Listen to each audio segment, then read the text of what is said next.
Hi, everyone, and welcome to the Cooper Cole podcast, where we present in-depth conversations with Canadian and international artists in conjunction with their exhibitions at our gallery. My name is Magdalyn Asimakis, and I'm the Director of Research and Artist Relations at Cooper Cole, a contemporary art gallery that was established in 2012.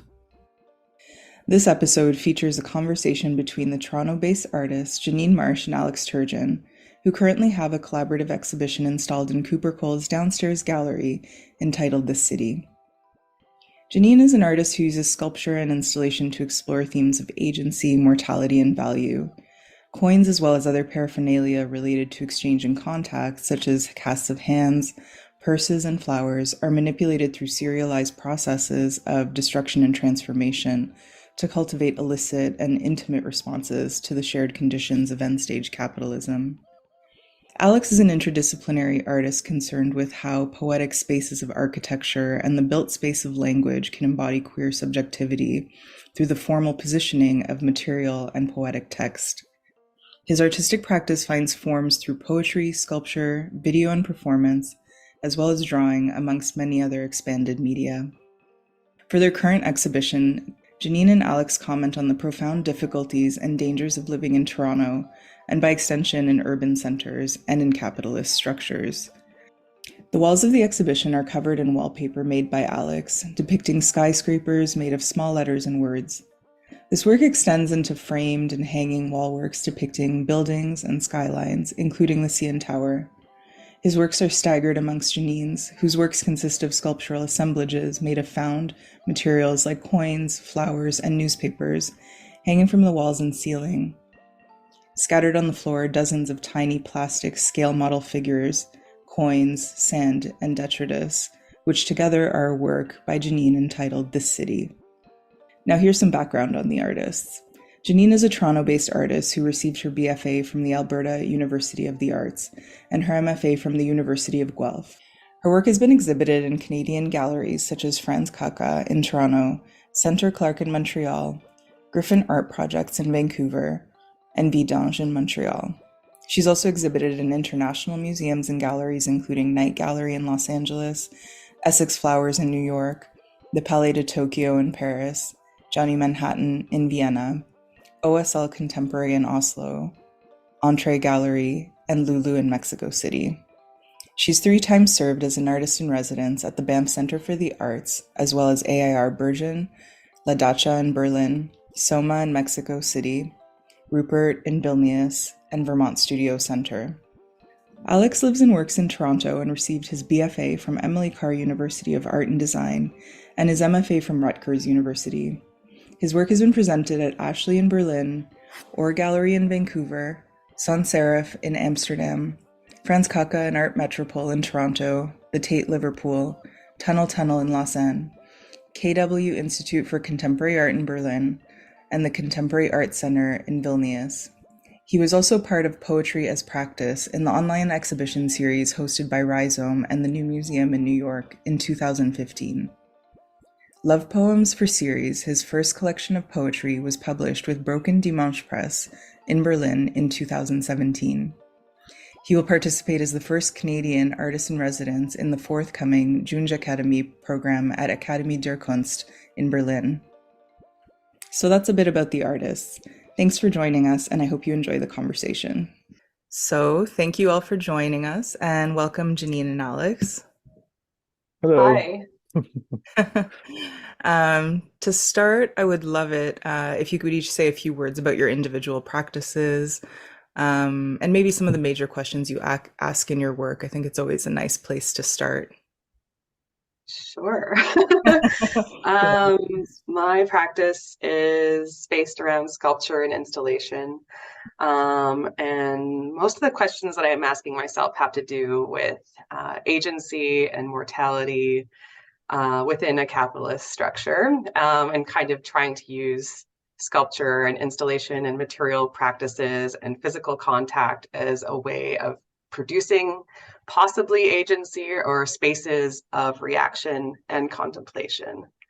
So a lot of my work has very familiar materials that are kind of just around and as inexpensive as possible, just having to do with necessity also, as an artist living in a very expensive world, a very difficult world.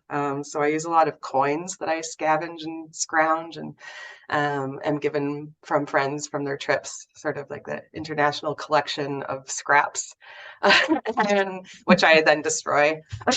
And then I also use a lot of organic materials like flowers and soil, sort of as a mirror body, or a body that you can empathize with, an organic body outside of human definitions.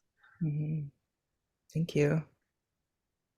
And on my end of the spectrum, my work, I think of it situated between the poetic space of architecture and the constructed space of language, and how those two inform notions of gender and sexuality, and also against a kind of backdrop, I would say, at the kind of immediate backdrop of what could be understood as gentrification. So that is something that it's expanded beyond just physical space, but also ways of thinking and being in the world as well. It's kind of homogeneity that maybe occurs through that process, not necessarily only based on real estate and sort of movement of bodies based on that, or the pushing away of locality and the importing of a kind of ideology or ideal that then is very based on capital. So there's a lot of similarities, I think,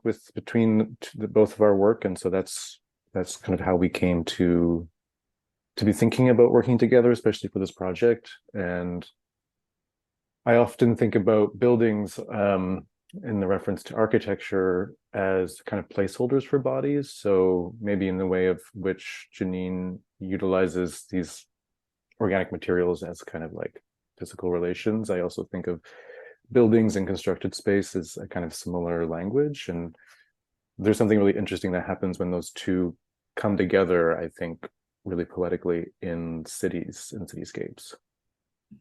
Yeah, what I like about this exhibition and your work together, it is considering these similar issues, but it's taking such a different approach to it. So it creates such a lovely dialogue between your work.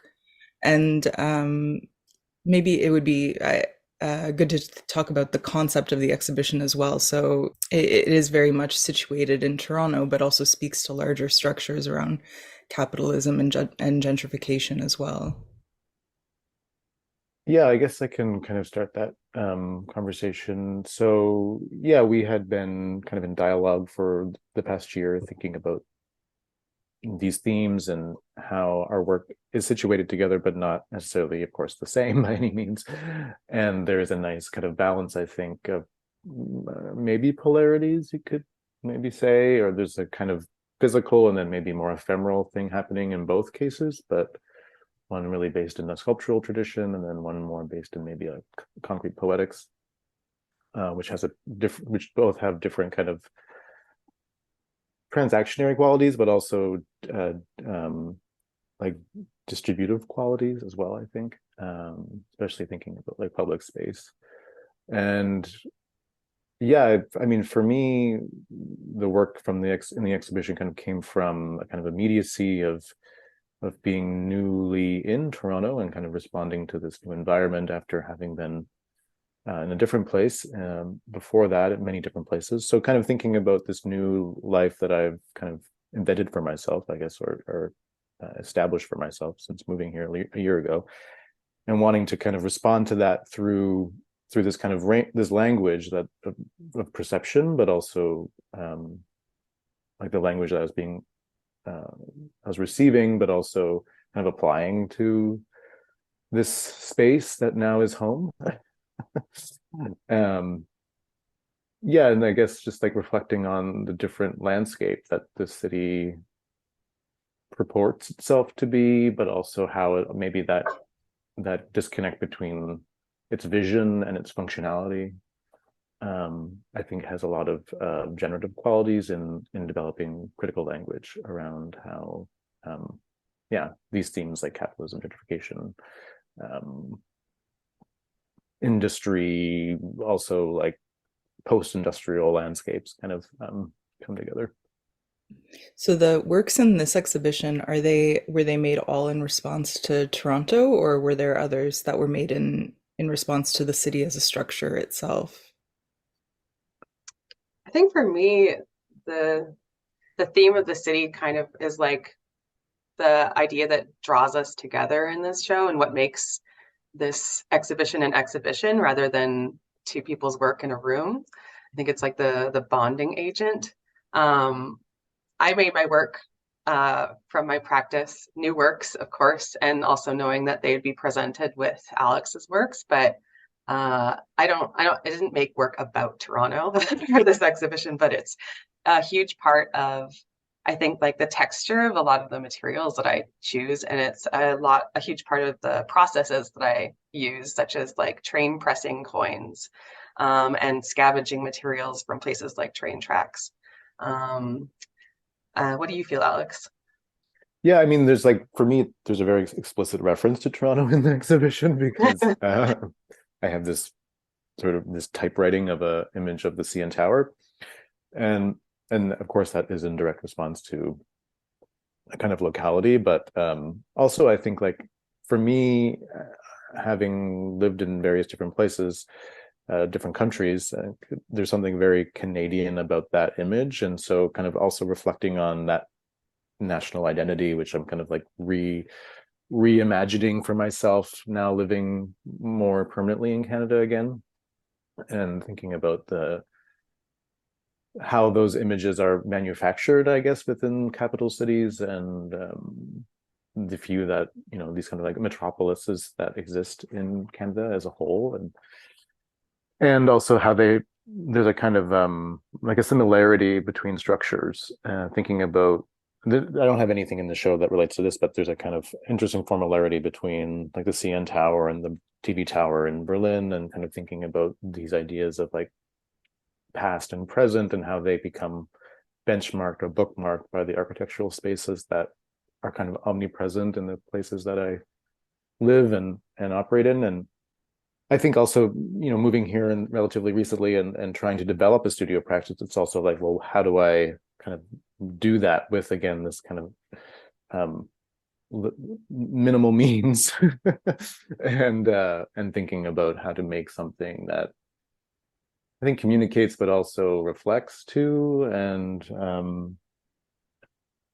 I also think that, yeah, I just wanted to explore this kind of very antiquated technology of the typewriter within a sort of modern or contemporary context, while also reflecting on the history of concrete poetry, both in Toronto and elsewhere, and how that can be maybe like rejuvenated for a contemporary context. Well, I think that's a great segue into, bringing up the topic of text. It has a very prominent position in this exhibition. Individually and collaboratively, Alex, text factors heavily in your work because you're a poet. Writing filters into the visual aspects of your objects and installation as well. And Jenine, text has always been sort of adjacent to your practice, but you've really brought it into the sculptural aspect of your work, this new work in the presentation. And then extending from that, you both wrote the exhibition text collaboratively, which sort of feels like a work itself. It's very poetic. So I was hoping that you could both speak to the role of text in this exhibition and why it holds such a prominent place for you. Well, the exhibition text we worked on collaboratively. It was a back and forth, and I kind of like architected something kind of relatively as is, and then we worked on developing the language around that foundational structure together. So it I felt definitely like is a sort of like a violent editor that came like Alex wrote something wonderful, and then I came in and did sort of like a chop, Yeah. just sort of like mix it up and change the language a little bit to make it a language that reflected us both, I guess. Mm. But I feel like I should be a subheading of like violent editor rather than author. Okay, if that's what you wish. But I don't see you in those terms. But yeah, so yeah, I just kind of come to wrote poetry and writing honestly because of an economy of means and a kind of like kind of what's the word, like moving around a lot basically, and so not really having so much of a place that I call like a permanent, at least in the past 5 years. So kind of acquiring materials, then you're getting rid of them and moving them around, and so thinking like what is the kind of most economic model between that is a spans all those different places, and yeah, so my work, whether or not it even, like, not everything has text in it in my work. This exhibition is of course is an example of how much text can exist, and is an opportunity to really kind of go ham, I think, on that as a kind of aesthetic, but it's always been something that I've been kind of played with and toyed with and kind of woven in and out, and sometimes it's been maybe more masked or camouflaged in the work, or maybe something more related to the way in which it comes to be rather than the way in which it actually is made. So I kind of have this like push and pull with these sort of definitions of artist, or these distinctions between artist and poet, and because I just think of it all as art, really. I'm not like a trained poet or never studied poetry. I just kind of came to it through an interest in trying to reflect on my context, the situations that I experience or have been a part of, and trying to make something creative that doesn't really cost anything. So in some way that's definitely present here in this exhibition too. Mm-hmm. And then, and Jenine, text is, it sort of filters pretty prominently in this body of work. And I found the story so interesting and how you first incorporated it into the sculptures when you were in Banff. So I think, I mean, I think it would be great to hear the story and the process. Yeah, for sure. Well, I've always written mostly like exhibition text for myself or for friends, and a couple of reviews and a couple of other various sort of texts, short stories. But it's never actually come in contact physically with my visual art, my sculpture. And then I did a residency at the Banff Center this summer. It was like the faculty was Candice Lin and Mel Y. Chen and some other really incredible, inspiring people. And because it's all the way in Banff, I didn't bring a whole lot of materials with me. Just it didn't make sense financially. But I did bring a couple issues of this newspaper that I started a subscription to called People's Voice. And it's produced in Toronto, and it's 100-year long running socialist newspaper. And it still exists in physical form. You can get it online, but it's still this like paper on broadsheet paper. And I brought all the issues that I'd sort of accumulated and hadn't read yet, just having had this subscription, which everyone should get, by the way. It's very affordable. And I read through them at the Banff Center, sort of like a morning sort of schedule thing, just relax, read the paper.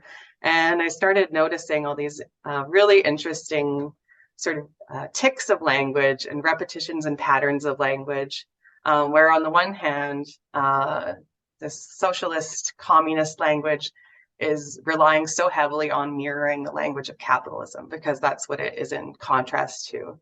But it actually really, really uses that language without really transforming it a lot.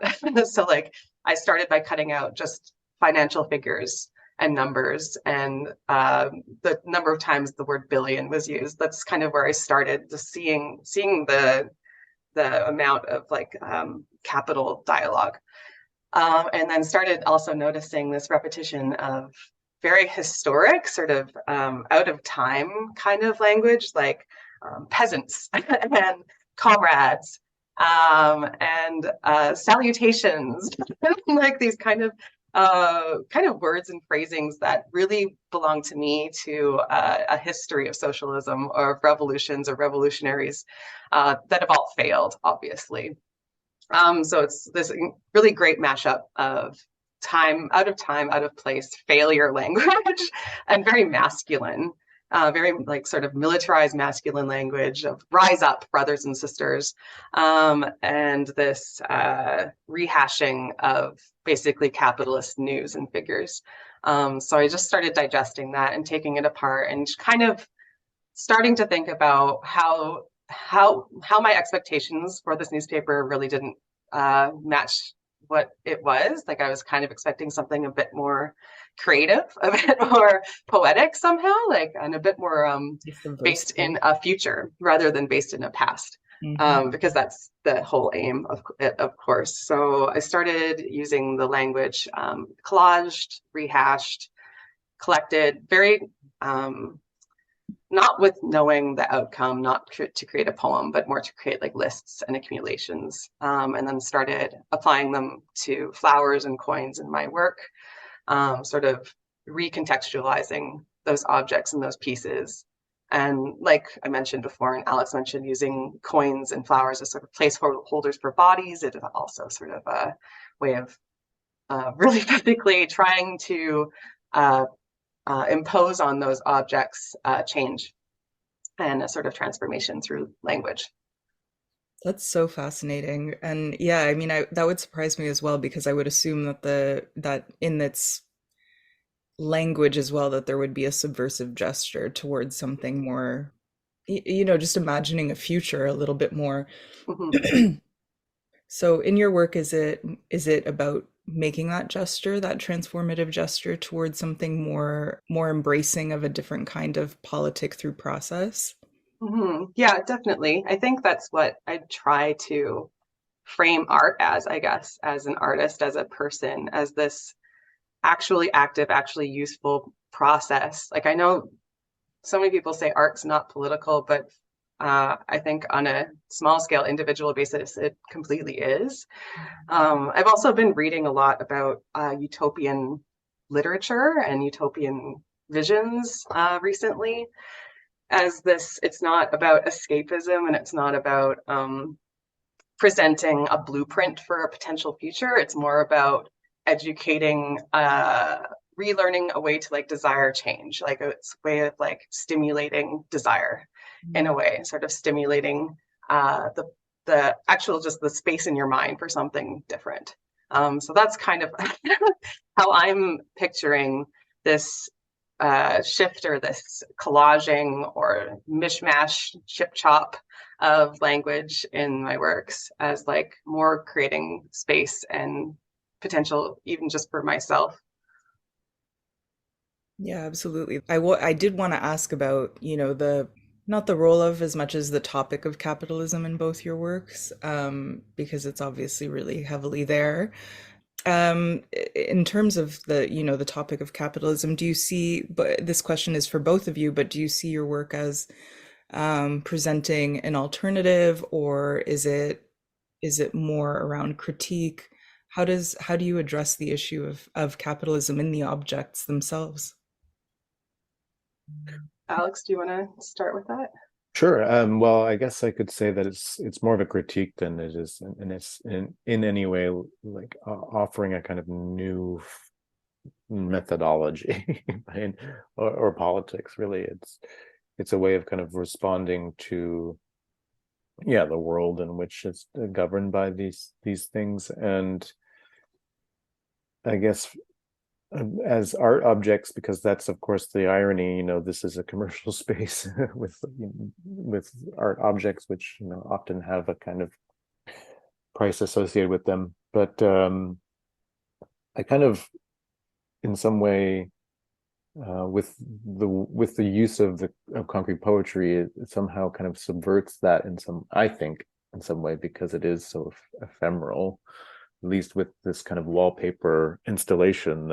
I don't think of it as something that you could necessarily buy, but it is a kind of way of reflecting the way in which the cityscapes become altered or interacted with through forms of advertising, forms of capital, these kind of postering, which also has its own whole kind of activist tradition, and then putting that into this context where like art can be has been, because it's something I've used in the past often, as a way of kind of bridging those liminal spaces of inside and outside, and the spaces in which kind of define access and denial, which are obviously very based on forms of capital, so who can go in and who can't, kind of things, kind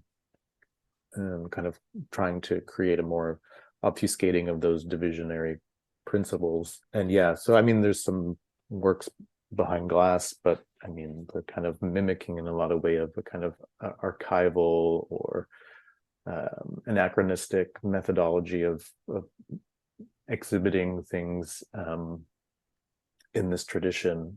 I think the issue of being complicit is actually a really interesting one, as an artist and as just a human, that, you know, we are all complicit in a system that, well, most of us don't identify with or wouldn't choose if we were given actual political power. I think that being complicit also allows you to have empathy for yourself and for others, and also it is this kind of space to work from, because once you're complicit, you are a part of it. You are actually a mole in the system. You're already sort of in. You've worked your way into the world, rather than being outside of it, like locked outside of it.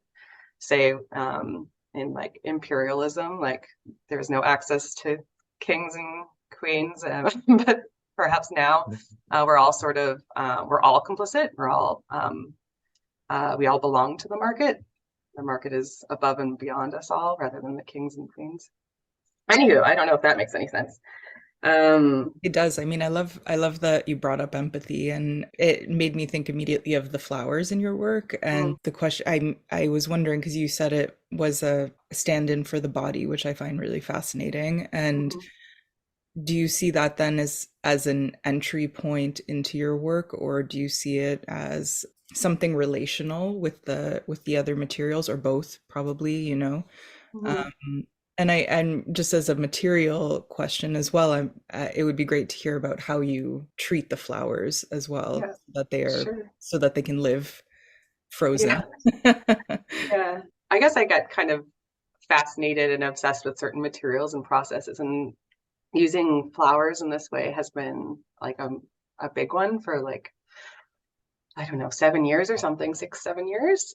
So my process is to always purchase flowers from like a grocery store or a cheap florist. They're always sort of the cheapest, most resilient, sort of robust flowers.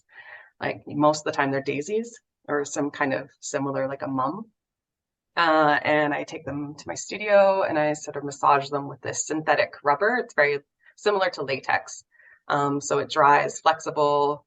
It's been formulated to be more long lasting than old versions of latex. So it has this sort of implied longevity. And the process of massaging this synthetic rubber into the flowers and then letting them cure and dry, it preserves them so that they stay exactly in their form and shape, and it sort of absorbs into the organic molecular structure in a way that dipping it in paint doesn't, where it's more of like a coating. This actually sort of saturates it, and it actually extends the duration of its dyeing process. So like if I crack open one of these flowers that I've massaged with this material, even like a month later, it will still smell like a fresh flower. Whereas if it had been just on my desk, it would have, you know, shriveled up and dried up or rotten and gone moldy. So like it does this really strange sort of biodome, I guess, where it's like locked in a flower's nutrients and everything. It just sort of slowly dies off of them, and it does eventually die. So what I'm really interested in is this desire or impulse to preserve, to sort of freeze time, and also to sort of extend the process of dying, this process of decay and loss, in these flowers. They sit in this really interesting contradictory space of being beautiful and lifelike and living, and being dead and sort of almost a representation of themselves, or a stand-in for something, for themselves, a stand-in for a living flower. And I like this contradiction. And you asked me how the work functions, if it's maybe like an access point for viewers. And I think it functions extremely intuitively for myself. So I assume that for a viewer, it also functions very intuitively, like semi-consciously. That's where I want it to work, sort of to trigger thoughts and impressions and emotions and relationships between the objects as presented, and sometimes with their titles as well. Because I don't have any kind of answers or solutions. I don't have any answers or solutions for capitalism, or for life, or for living and dying in capitalism, but I'm trying to allow these intuitive processes that are repeated in a very sort of serialized manner, repeated. So maybe similarly to Alex's structural use of five and of stacks of letters and words in his works, sort of allowing this space of repetition to be generative rather than a trap, rather than a lockdown, which is kind of also, I think, what Alex is saying, and also what I feel about how cities function as these sort of models that are placed around the globe, and they're all very similar, extremely similar. Especially once you're in the downtown cores of cities where it's all glass and cement, sort of these repeated structures, and then finding handholds within those glossy structures, or those strange repetitions, those sort of like mazes of repetitions, to create something different or find something different. Really well said. And you've said before that that both of your work has a similar ethos of scrounging. I like that you use the term scrounging, innovating, essentially reshuffling forms that already exist in our world. I'm curious about this, if you can both speak about this and how you think about it similarly or differently, and how it manifests. I guess for me, it's a process of trying to interpret the context, basically, of what I'm experiencing, or kind of conflating maybe also my interests with place as well. So a lot of the time my work is in response to a location specificity, but it isn't necessarily like about that specific place, but it utilizes a lot of the iconography in this case, or in other places, like maybe techniques or methodologies of a location. So whether it be the city or the farm or something like this, as a way of kind of interpreting the context of my making, basically, and how it kind of can speak to a sphere beyond itself, beyond necessarily explicitly, for me, a kind of biography of experience, but also how it can be extruded into maybe more of an interpretation of experience, or interpretation of certain thematics which propagate or continue in my work. So notions of home, of architecture, of sexuality, and how those things become articulated through mediated technologies, I guess, would be the way in which I could define it. And so sourcing from the environment is a way of kind of interpreting or undermining some of these definitions. And I find that for me, that process is a way of queering, which is, for me, it's a kind of undermining or inverting definition. And so using materials and imagery that I sourced from these contexts is part of that, I think, queering process of taking something that exists and then undermining it, and finding an alternative or a space between a kind of binary position by utilizing some of those very materials that create those definitions of opposites, I guess. And so, yeah, rather than necessarily kind of creating new forms of image making, it's really about responding to what exists, and then from that creating this alternative. For me, anyway, that's kind of how I've sort of found myself working, often sourced from research, visual, textual, archival, and then reinterpreted in a way to kind of reflect the context of today. Mm-hmm. Yeah, and that's such a powerful gesture, right? Because I think in like going back to the newspaper that you mentioned, Janine, we're so dependent on certain structures that we assume that they are the truth, right? That they are immovable. And so to question that and put that, and not only question it, but also put that into play, that it can be questioned. Yeah, I don't know, it can have a very strong and visceral effect. Yeah, and like with the use of coins and flowers, I think I started using the flowers that I do partly because I could get them anywhere. So like if I had an exhibition in Mexico City or in Vienna, I could buy these exact same flowers. They kind of point towards this implied universal space of capitalism where it's like you can get anything you want. It's available anywhere, and you don't have to think about where it came from. You don't have to think about the process that it went through to get to you. Especially with something like purchased flowers, like the amount of ecological destruction caused by them is pretty incredible. Like they're actually really destructive material to use. They're not in any way like neutral or normal. They shouldn't be normal. And then the use of coins, this thing that is kind of an invisible object most of the time, especially when it's not worth very much. Something that ends up in your little dish when you get home from a trip and you forget about it, or you even throw it away because it's unspendable, or ends up in a piggy bank forever and ever.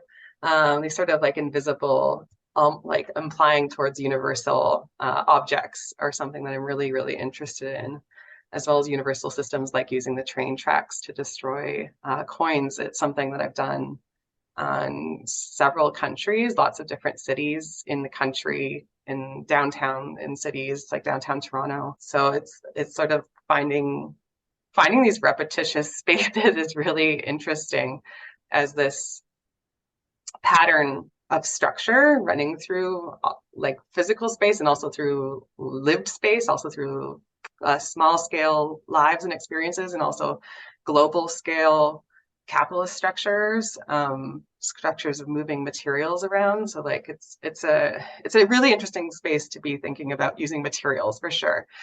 This like collision of different scales. Yeah, and I'm curious how, I mean, architecture and housing are themes in this exhibition and in your larger work, but yeah, I'm curious just to, I don't have a specific question, but I am curious to hear you both speak about how architecture and housing have sort of influenced this project, and Janine, even just the architecture of the city working with the train tracks, right? And in this really direct way. I think it's just so faceted in both your projects. So I'd love to just hear you speak a bit more about Yeah, sure. architecture, about housing. I know housing is obviously a factor as well, and just the sort of difficulties of living in cities, and specifically Toronto right now. So it's a very immediate topic to bring up. Yeah. I think Alex and I have both spent time traveling around, partly because we're lucky to do so. We may be invited to go somewhere as artists, but also partly out of necessity, where it's like I didn't have a home in Toronto for a while, so I bummed around Berlin and Vienna for a bit. And I've lived in several different houses in Toronto. Some of them were amazing live works in like well-known buildings like the Coffin Factory that were live works and weird studios and very, very affordable housing for decades. And then obviously now have been repossessed and turned into condos. And we just won in my old house. I lived in a little building called 17 Patton that's right next to my studio now, actually. But we were all kicked out, and we just won a case.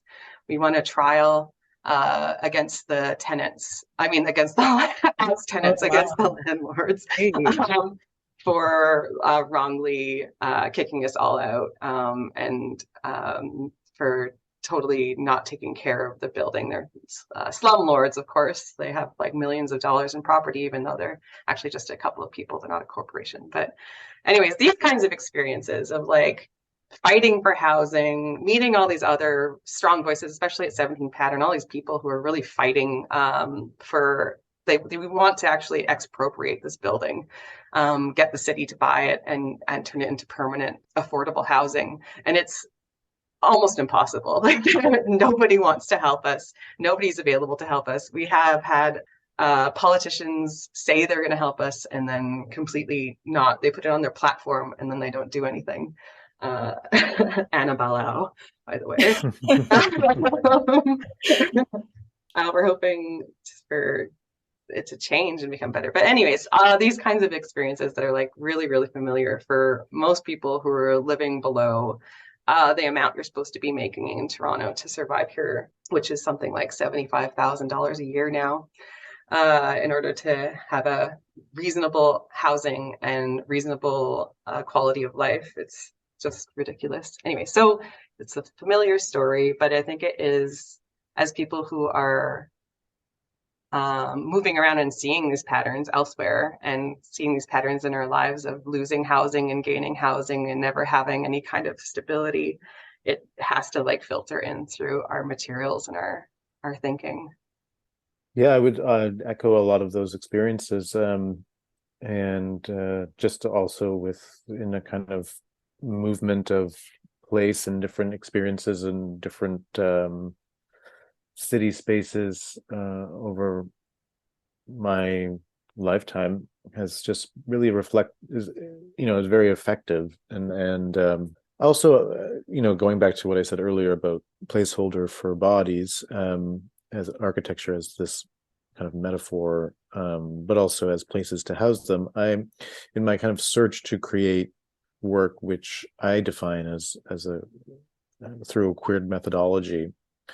I'm trying to find a visual language that isn't necessarily based on erotics, which is often usually the case with any sort of queer aesthetic and that representation. And so with buildings and architecture, there's an inherent representation of the people of the bodies that exist in there, but also that there's a kind of history of the building as a body in the kind of philosophy of space or poetics of space, and the history of architecture. And so thinking about how buildings reflect a kind of civic or domestic condition has been a way of working for me, and a reason why they kind of keep coming up in my work visually. And so with the city, of course, you have the tower and its very phallic nature, of course, too. So thinking a lot in those terms with this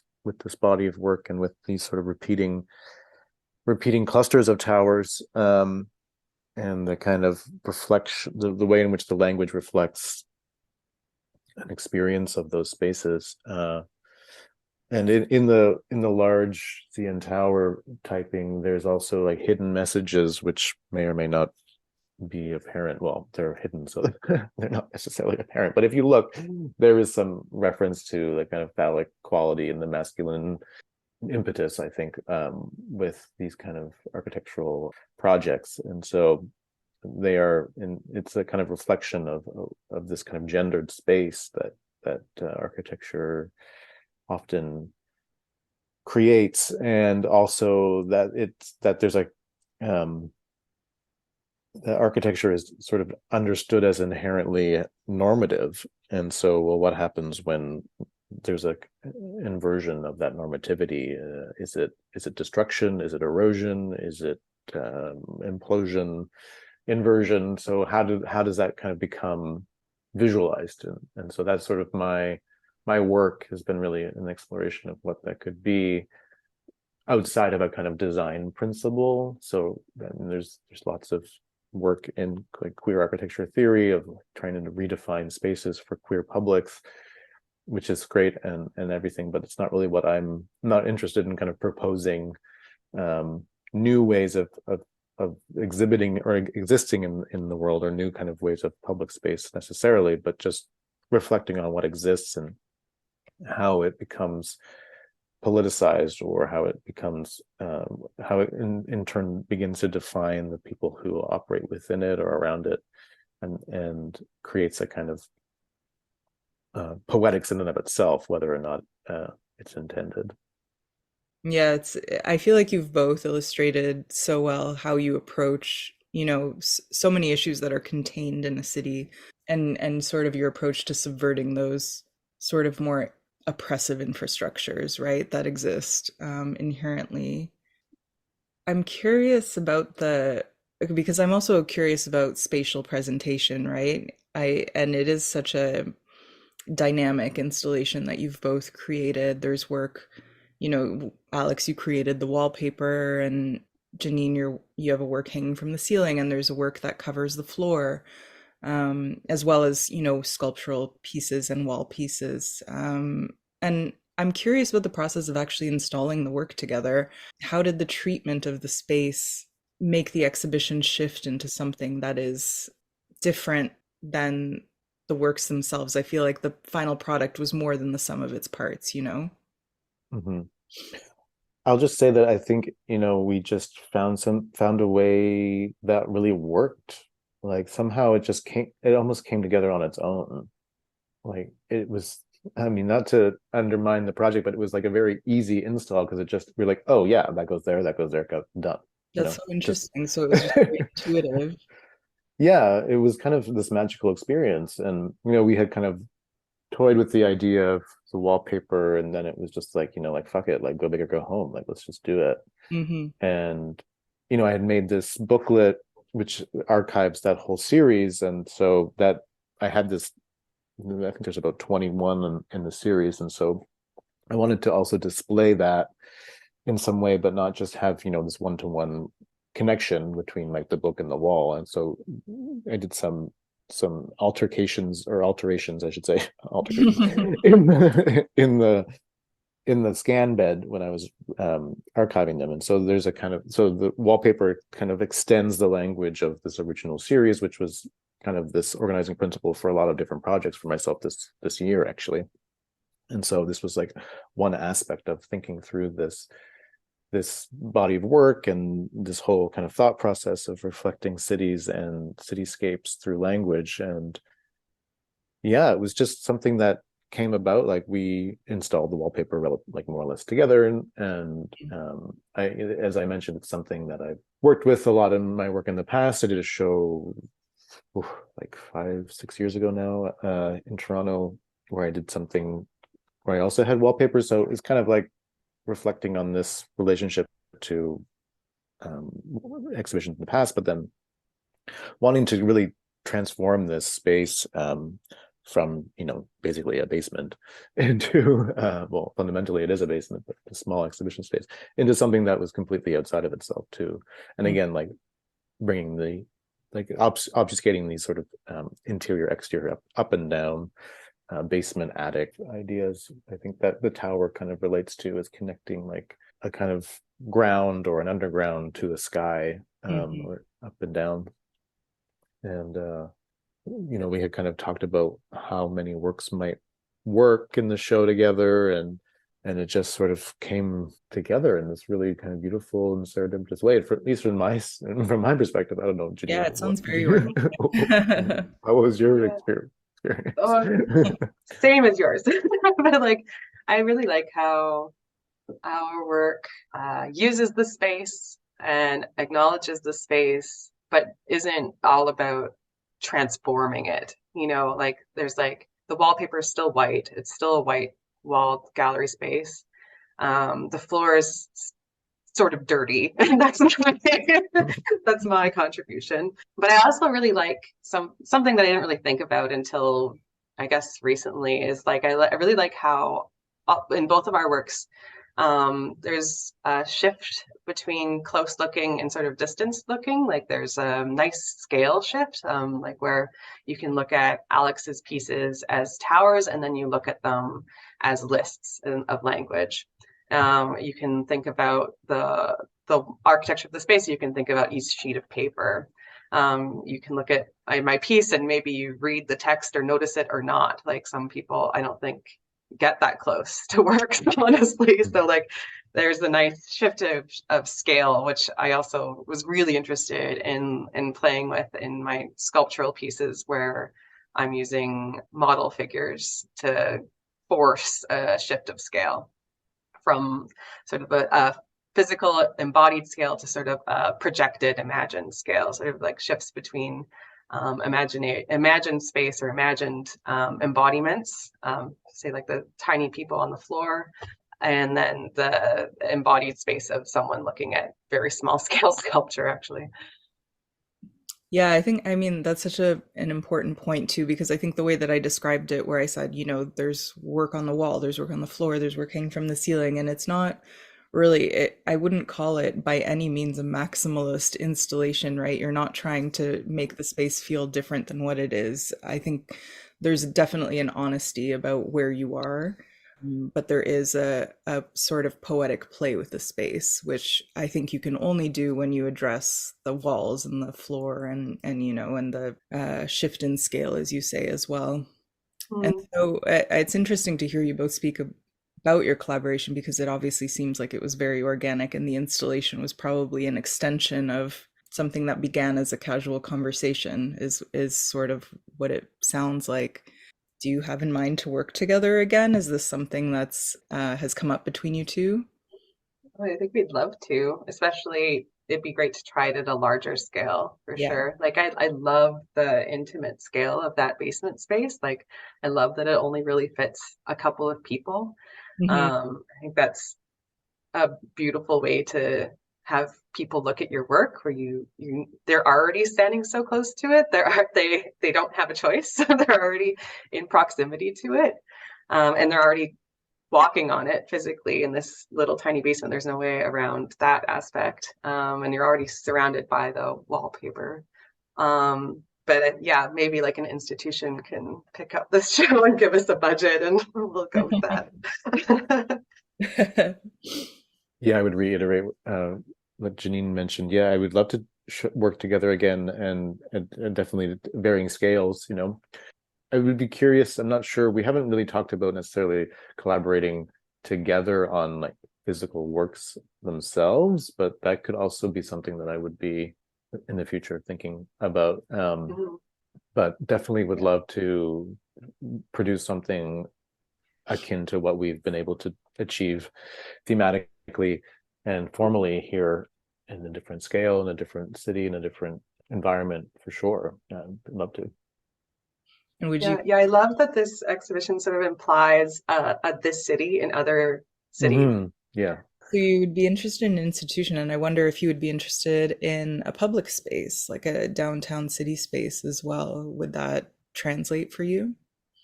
Yeah, I think in any other like version or any other chance to collaborate again, it would change. It would shift a little bit. Yeah. I think both of our practices are like quite responsive, even though we do have these patterns and repetitions.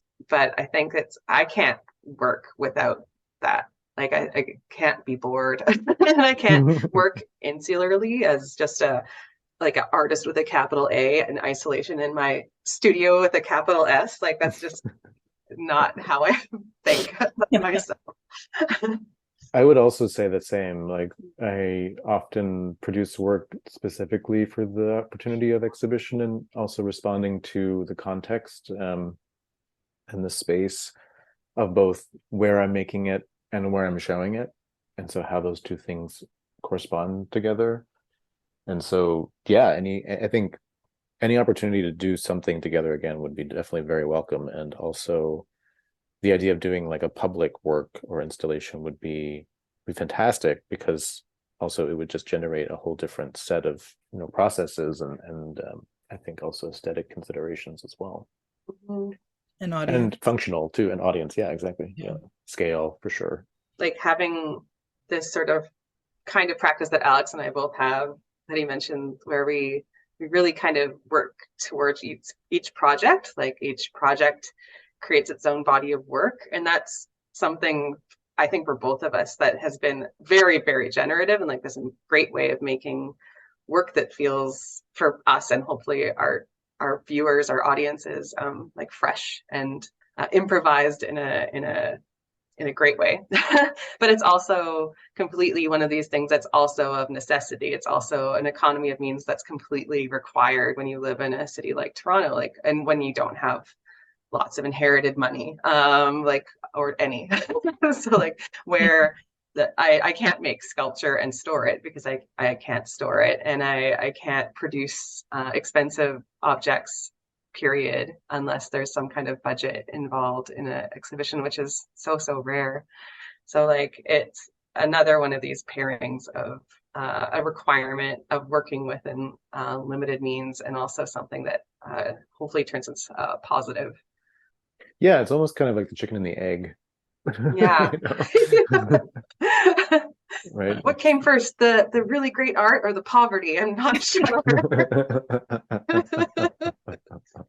Yeah. I always end on asking what artists are reading right now, or if there was any text that particularly influenced their work that we're presenting right now. So I'm extremely curious to hear your answer to this.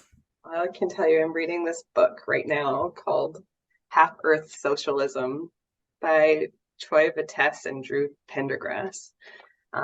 It's from Verso Books, and it's really good. It's really charging up these ideas of me of wanting to look more deeply and in depth into literary utopias. They're talking about creating in this book their own very well-researched, precise model for a socialist world, and it involves turning half of the earth into a real rewilded space. So returning it to nature as a nature preserve, so humans don't go to half of the earth, and a huge change to renewable resources, of course, and global veganism is this other thing. But they also say that the point of the book is not to present the right path, the one true politics, the one way that this could possibly work. They're more interested in generating this dialogue and generating this desire to think about potentials, to think about change, to think about reality as always provisional, and to think about futures, even ones that we don't know how to get to.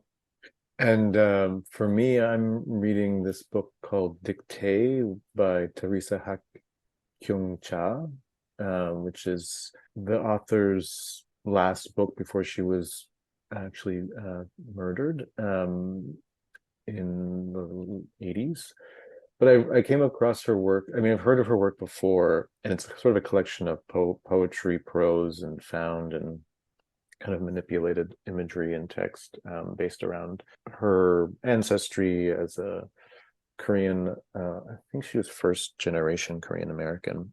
It's a really beautiful narrative, kind of, well, not even narrative, it's like different vignettes, I guess, of narratives based around colonialism, like Japanese colonialism and the war, and also kind of reflecting place and space and language in the context of the Western world, in as someone from somewhere else. And I had heard of her work before, but I recently was in New York in the summer, and she had a very prominent section of the biennial, the Whitney Museum of American Art, so the Whitney Biennial, that really focused on her concrete poetry work. And so I was quite interested in her work from looking at that exhibition and that presentation, and thinking, like, wanting to know more. So I picked up that book there and have been kind of looking through it ever since, thinking through its poetic interpretations of identity, really, and also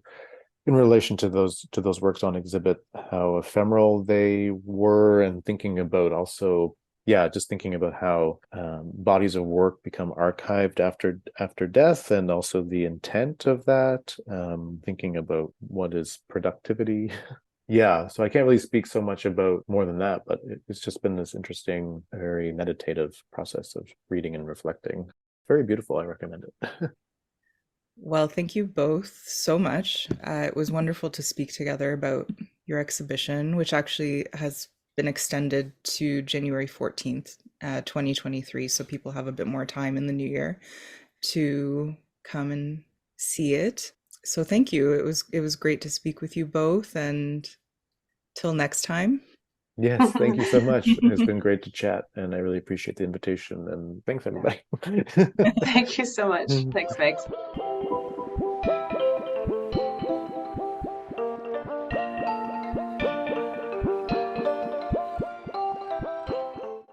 So thanks for joining us. You have been listening to the Cooper Cole podcast, available on SoundCloud, Spotify, and Apple Podcasts. Cooper Cole is a contemporary art gallery in Toronto, Canada, established in 2012, representing emerging and mid-career Canadian and international artists. This podcast is written, produced, edited, and hosted by Magdalyn Asimakis, that's me, with thanks to Simon Cole and the gallery team. The soundtrack was composed by the Toronto-based artist Timothy Yanick Hunter. For more information about us, please visit coopercolegallery.com or email us at info@coopercolegallery.com. You can also find us on Instagram at the handle Cooper Cole. Thanks again for joining us. We'll see you next time.